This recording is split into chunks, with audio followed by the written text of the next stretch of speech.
The Majority Report with Sam Seder. The destiny of America is always safer in the hands of the people than in the conference rooms of any elite. Sam Seder. They are unanimous in their hate for me, and I welcome their hatred. We must guard against the acquisition of unwarranted influence, whether sought or unsought, by the military-industrial complex. The Majority Report with Sam Seder. Ever get the feeling you've been cheated?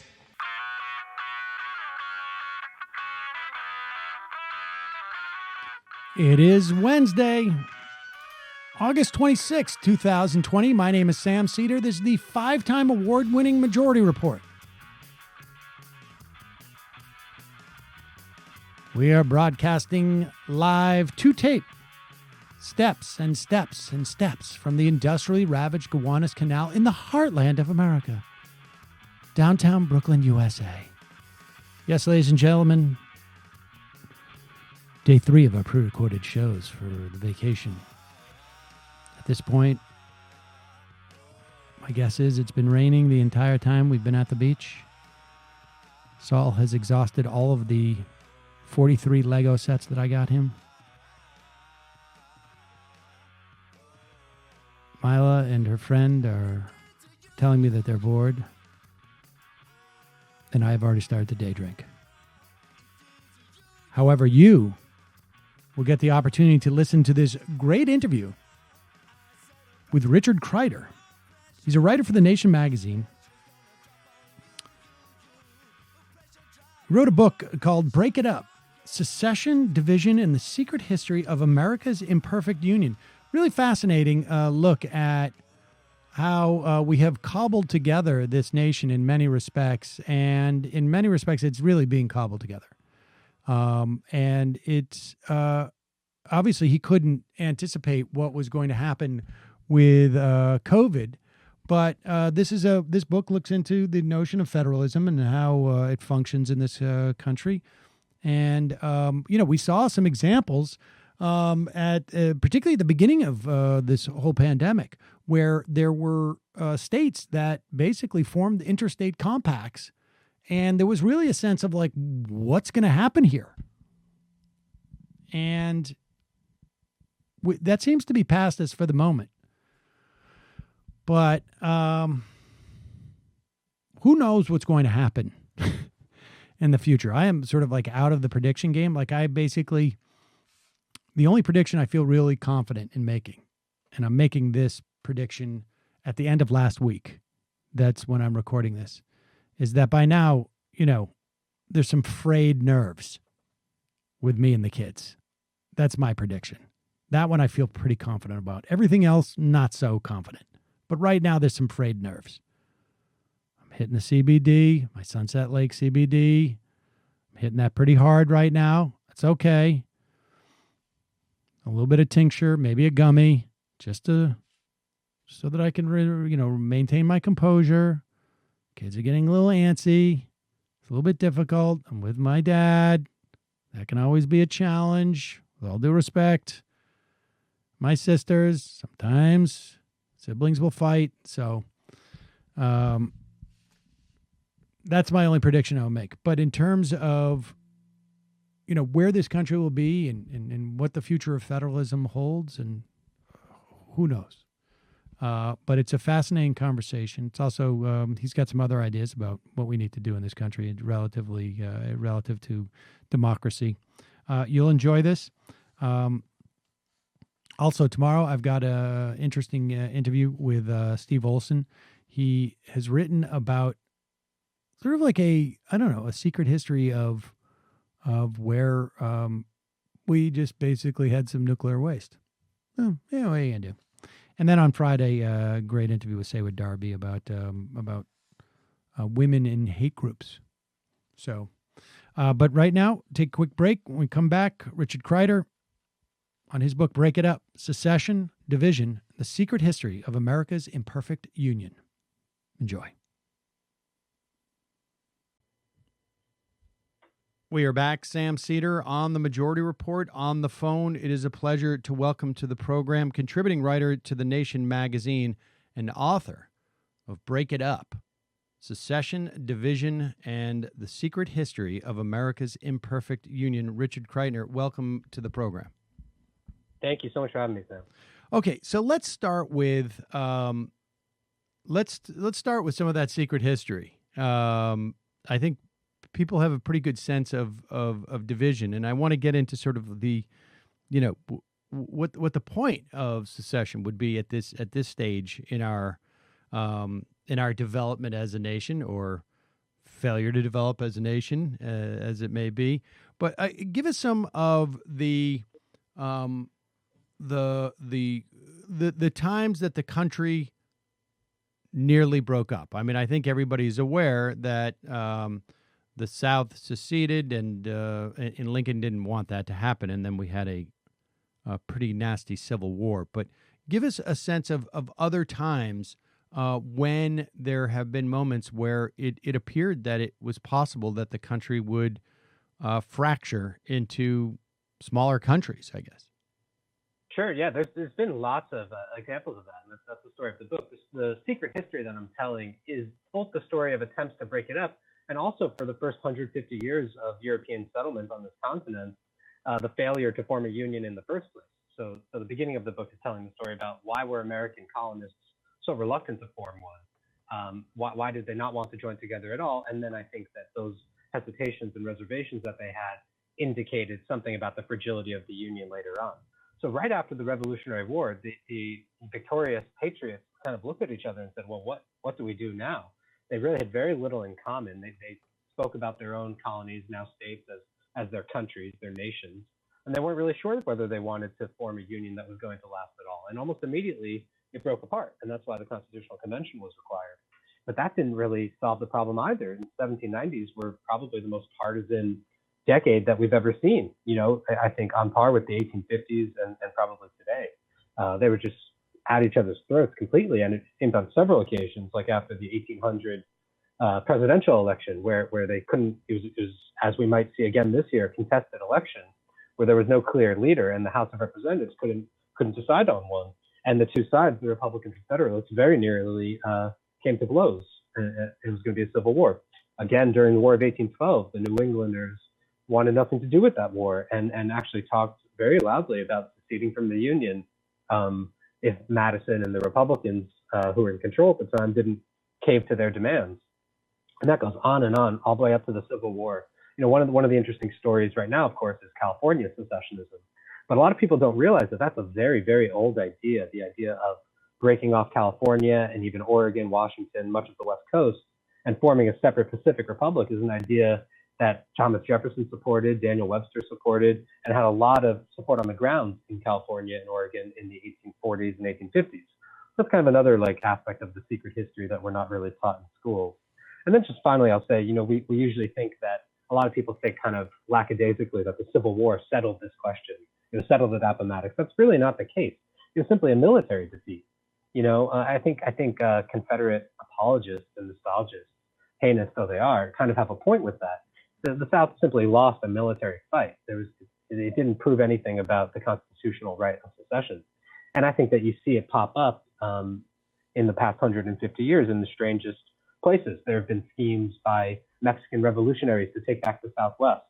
There have been Black nationalists who wanted to take 5 southern states as a form of reparations for slavery and establish a separate Black republic. There's a new book out about that, which is really good.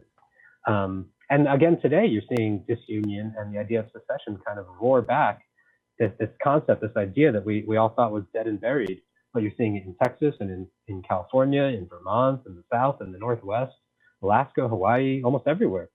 I think it suggests that there's something going on, something that's never really been settled in the first place. So this idea that the question of the constitutional right to secede was not settled, they simply lost a military battle, and that question continues on.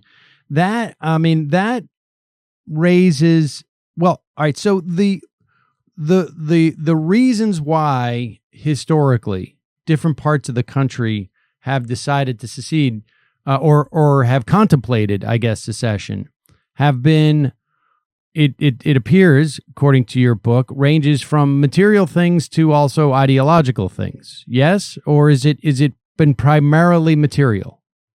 I think it's primarily material, and that's usually cloaked in ideological, garb. And what's really interesting to me is how that ideological garb can be put on and taken off at a moment's notice. The moment that one side loses or wins an election. Throughout the early American history, and I kind of think there's similar examples today, any party that was in power supported a strong central government and insisted on keeping the Union together no matter what. And as soon as they lost power, they were for states' rights and secession and nullification. We see a similar thing today, especially with executive orders. Under Obama, we were all for it, with DACA, with climate change. And then, of course, as soon as we lose power, rightly so, we're criticizing Trump for resorting to the same tactic. And I think you're seeing that in even stronger terms, not just executive orders, but states' rights and even nullification of federal laws. What else is sanctuary cities, but a lighter form of that. And I think that once we take power, hopefully this fall, and Republican states start doing something similar with laws that we pass, I think we're probably not going to like it. Okay, and so much of you say the Union has functioned in some respects to function contrary to the Declaration of Independence. Explain that dynamic. Well, I guess what I mean by that is that the Declaration enshrines a right of revolution, the right to alter or abolish your government whenever it is not serving the ends for which it was established, life, liberty, and the pursuit of happiness.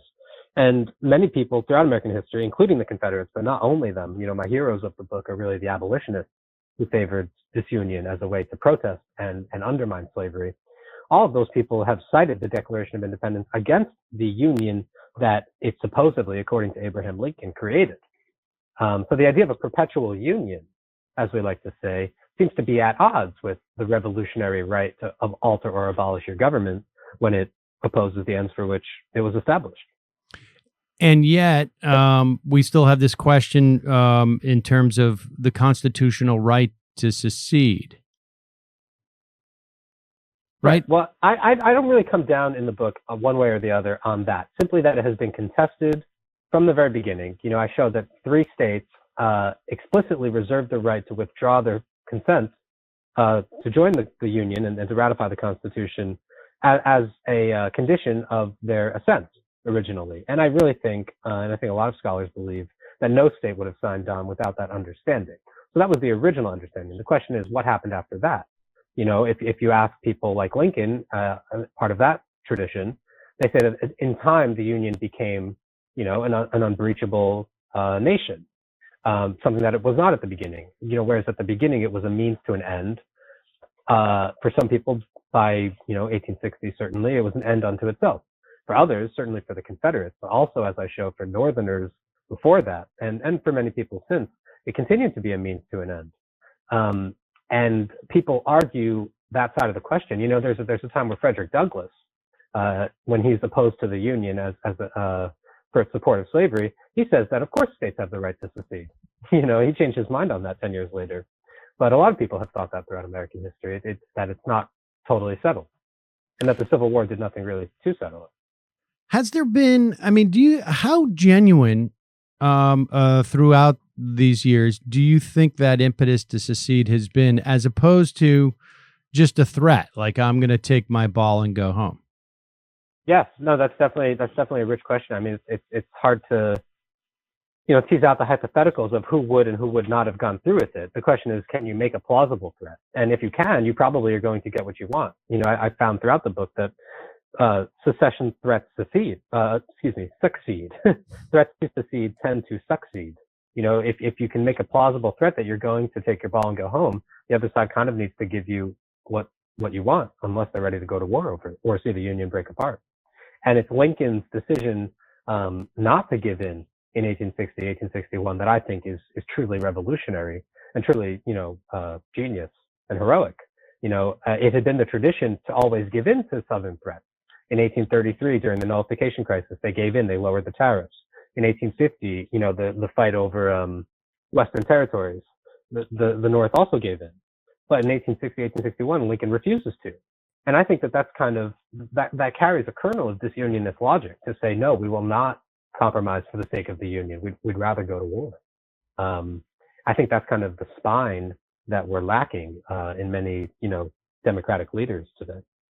In Democratic leaders, in terms of like, I mean, what do you mean by Democratic leaders and leaders of democracy? I guess no, capital party, D, party. or okay, the party, right? Is that? Yeah, I mean, I don't go with Dinesh D'Souza saying that the modern Democratic Party is the ancestors of the mid 19th century Democratic Party. I think it's quite the opposite. I think of the Democratic Party today as the North, the party of freedom, the party of progress.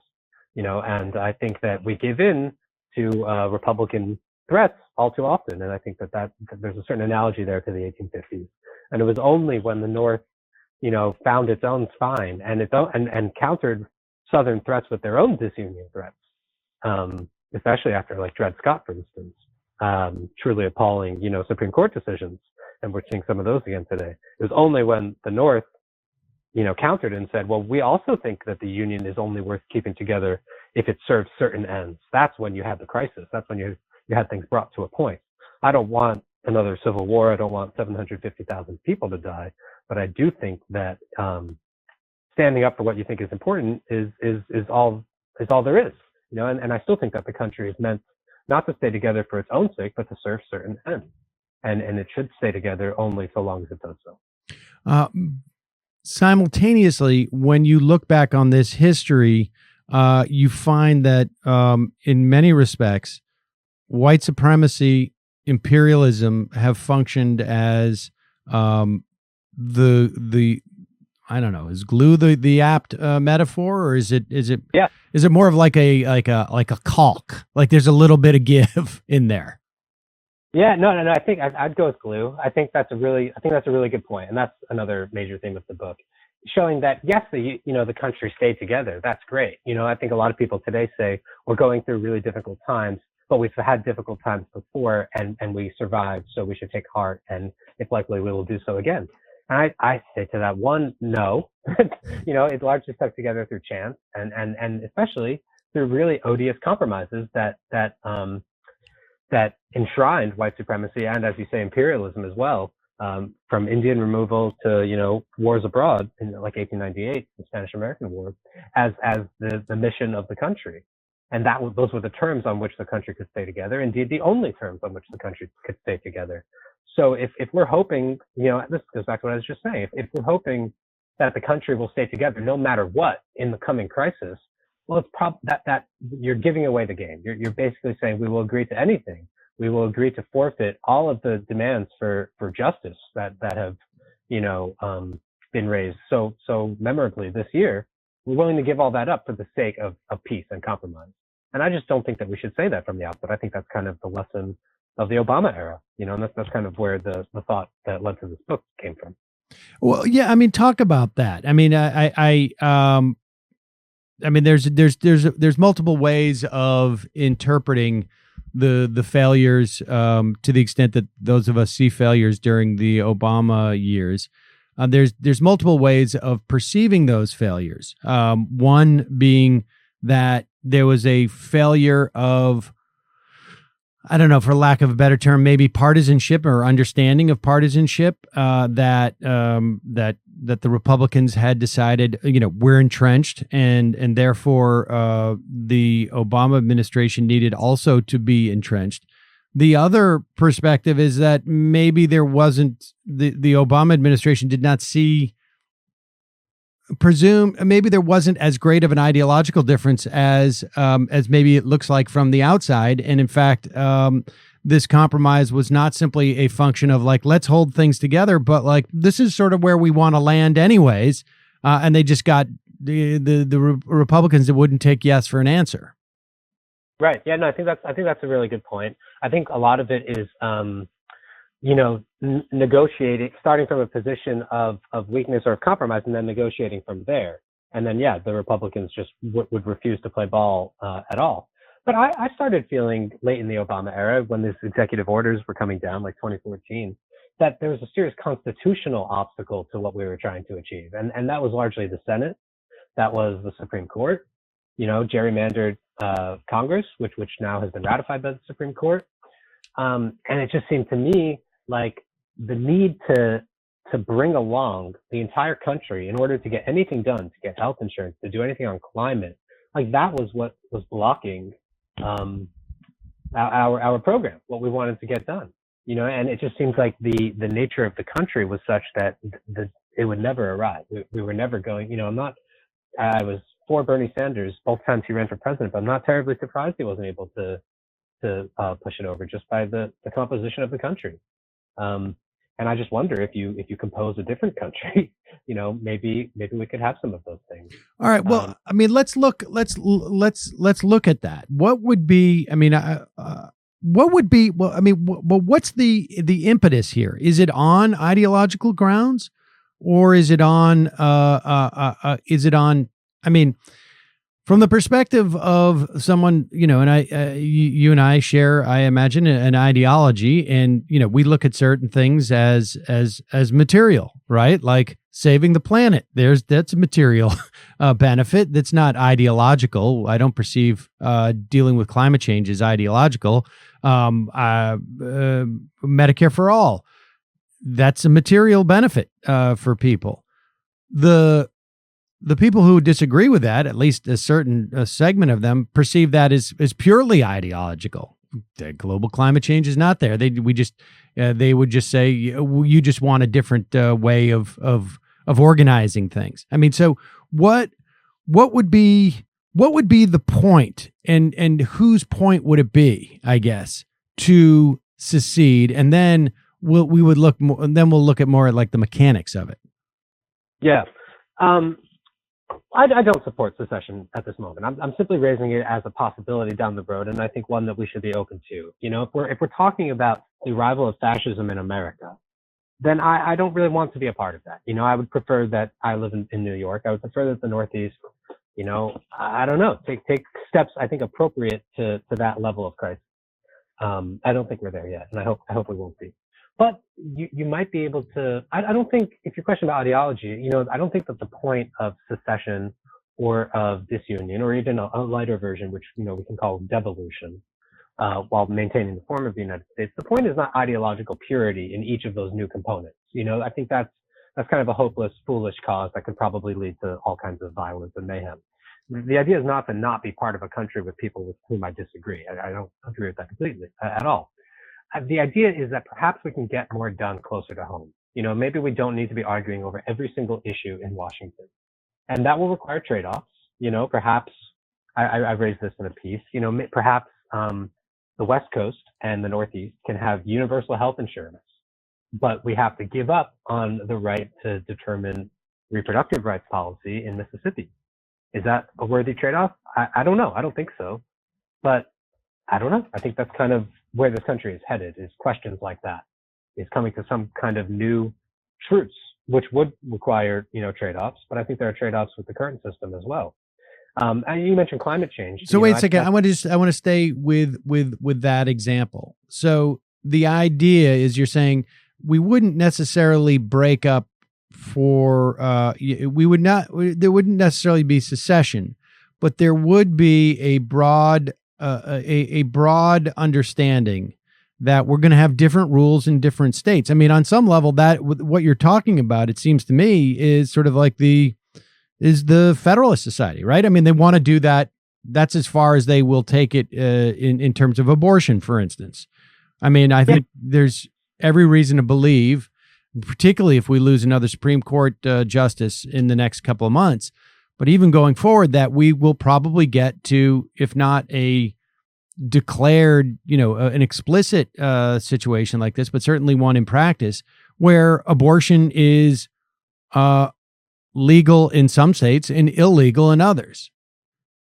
Which would be a travesty. Right. But they're also likely to strike down, laws passed by the next Democratic president and Congress regarding all kinds of things, the Green New Deal, health insurance. It's all up for grabs. No, but I'm asking relative to your suggestion that, like, maybe we'll get into a situation where East and West Coast have a Medicare for all type of thing. But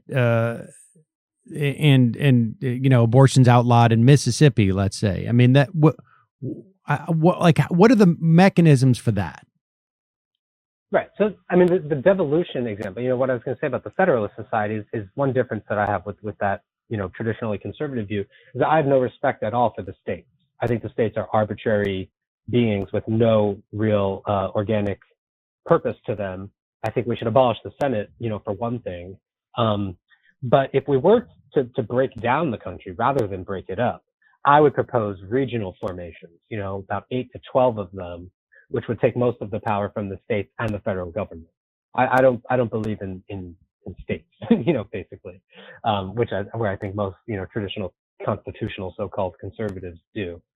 So what would be the mechanisms of that? There was an interesting piece in New York Magazine a few years ago arguing that the provision in the Constitution that allows states to form compacts with one another, often with congressional authorization required, could be used to essentially redesign the constitutional framework of the country. You could have states form compacts for all kinds of things, for health insurance, climate change policy, certain, and what's interesting to me is that we started to see this in the spring with the coronavirus. You saw 3 groups of, I think, 17 governors form agreements with one another to coordinate PPE purchases and also economic lockdown policies. And I think that could be a very interesting and potentially useful and very progressive way to arrange things in the future. If it seems like the national government, as it seems to me, is totally dysfunctional and the country as it currently is organized ungovernable. Okay, so yeah, I mean, I have to say that, there was a moment, maybe it was in April, where I felt like, this is happening now. We're seeing these pacts form. We do have a regime now in this country where, I mean, if you fly into New York, if you fly into Massachusetts, in fact, if you come from Rhode Island now, you cannot get into Massachusetts unless you quarantine for 2 weeks. Now, they haven't quite set up border patrols yet, to enforce this. Although I think, if you come through with a Rhode Island license plate, you're going to get some side eye. And you're supposed to register if you land in an airplane. So, I mean, there's a quality of this, but I guess in this instance, the pacts that were formed were done completely out of desperation, right? I mean, it was a suboptimal arrangement. It both showed the possibility of this type of, I guess, fracturing, but it also, in my mind, showed the necessity for a strong federal government. So, why would Congress, I guess maybe the House in this instance might, because it's controlled by the Democrats, but why would there be an allowance for this when ultimately, you start to head down the road where New York and California are, part of their own, province, and they don't have the same compacts with, Mississippi and Alabama. Mississippi and Alabama are in some pretty dire straits when it comes to, revenue. Yeah, well, sure. That's a whole nother question.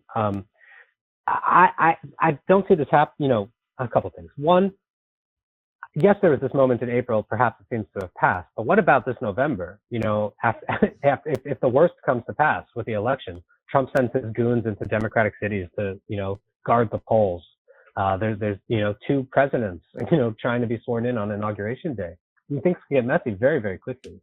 I don't know that they will, but I think that what you saw happen in April with these governors joining together in a moment of desperation, I think climate change, for instance, is sure to bring many more such moments of desperation. And perhaps I agree, it's not an optimal situation. I also would prefer a strong, stable central government. I just think that given, we elected Donald Trump president, and we could easily do it again, either this year or some other, Trump iteration in the years to come. It's not a stable country, and its federal government cannot be relied on to, as I say at the beginning, secure our rights to life, liberty, and the pursuit of happiness.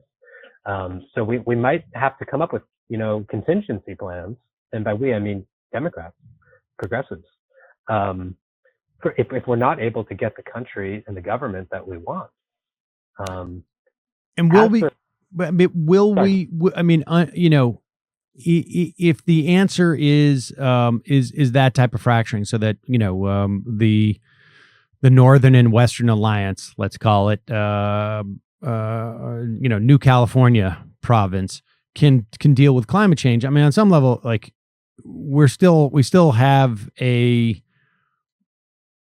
going to be able to do so as efficiently. Like, I mean, if we're talking, you know, material benefit here, it's going to be harder to do Medicare for all. I mean, maybe it wouldn't be if we were just talking about New York and California because so much revenue comes from there.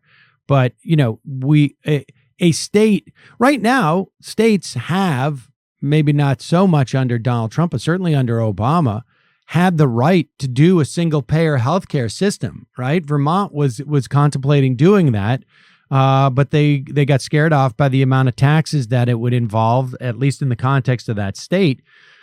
As a state, it doesn't have the resources, frankly, that the federal government does, that issues its currency. And presumably, right, we would keep the American dollar, because without the American dollar, I don't care what province you are, you're at an extreme disadvantage in terms of like our ability to print money, essentially.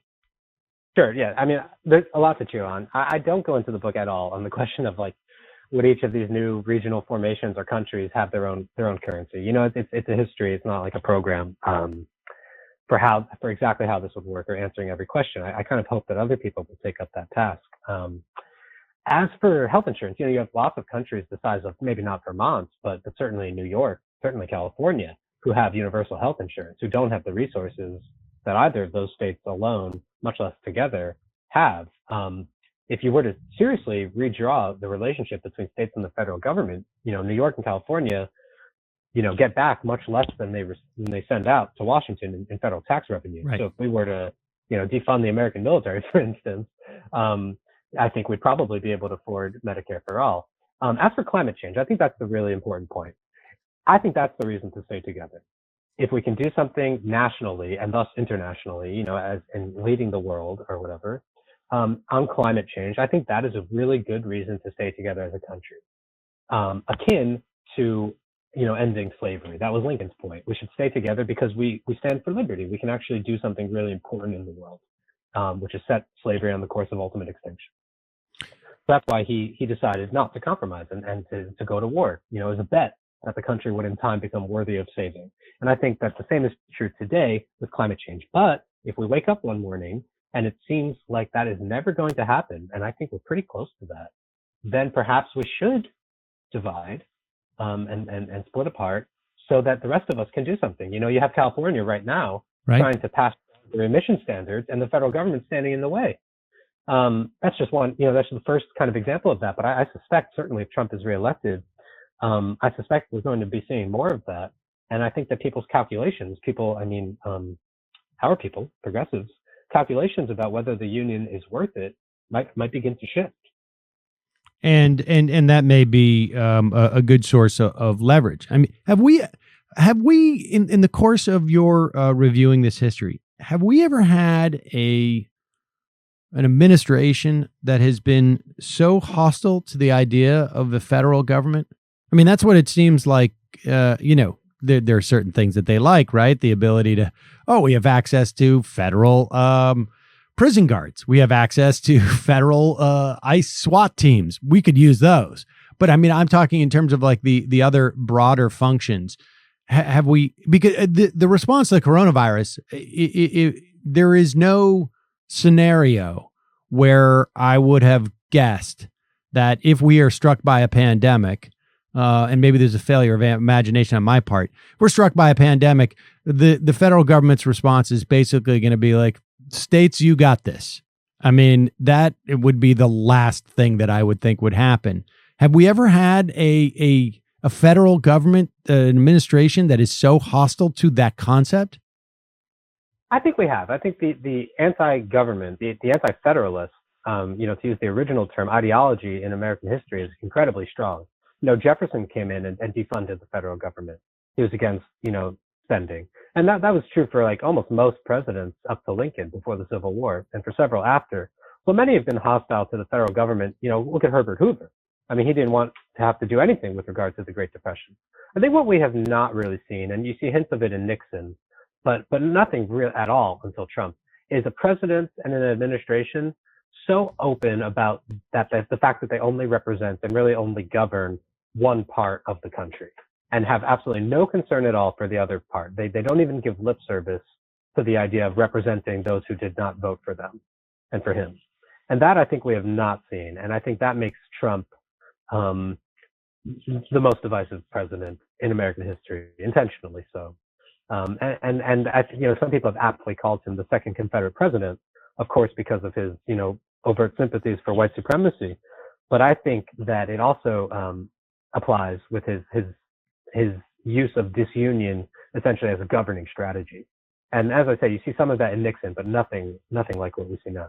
Right. I mean, we have seen things like, George Bush bringing down emergency services to Florida right before an election in 2004 because of a hurricane. But Donald Trump is explicitly out there going like, we're not going to bail out Democrat governors, essentially. I mean, not essentially. That's what he said. I think that may be an actual quote, which is really stunning. This is not just, it almost becomes not just an electoral tactic, but also like an electoral strategy. Like, yeah, I'm the only thing that's standing between essentially the northern hordes or the half of the country controlling the other half of the country.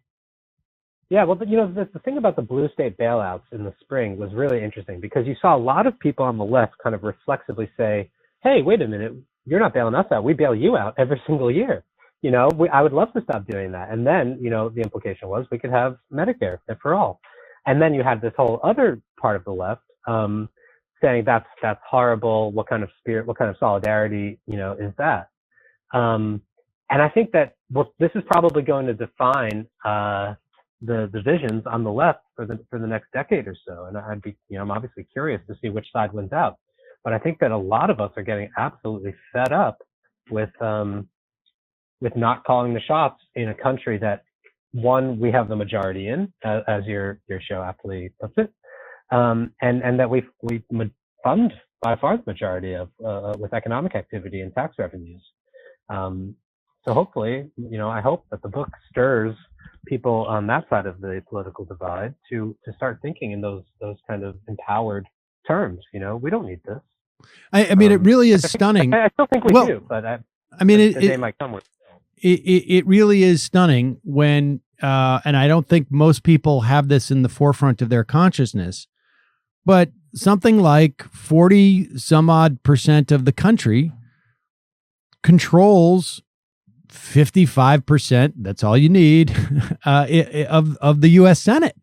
And that's just absurd, right? I mean, it's just it's less than that. I think it's like you can stop a bill with the filibuster. You can stop a bill with, I'm pretty sure, 8% of the population. Well, and the filibuster, I think, is going to go away. But nevertheless, the majority, they have the majority. The Republicans have the majority in the Senate, with a significant minority of the population in the country being represented by those senators, because the Senate in and of itself is just an incredibly undemocratic institution.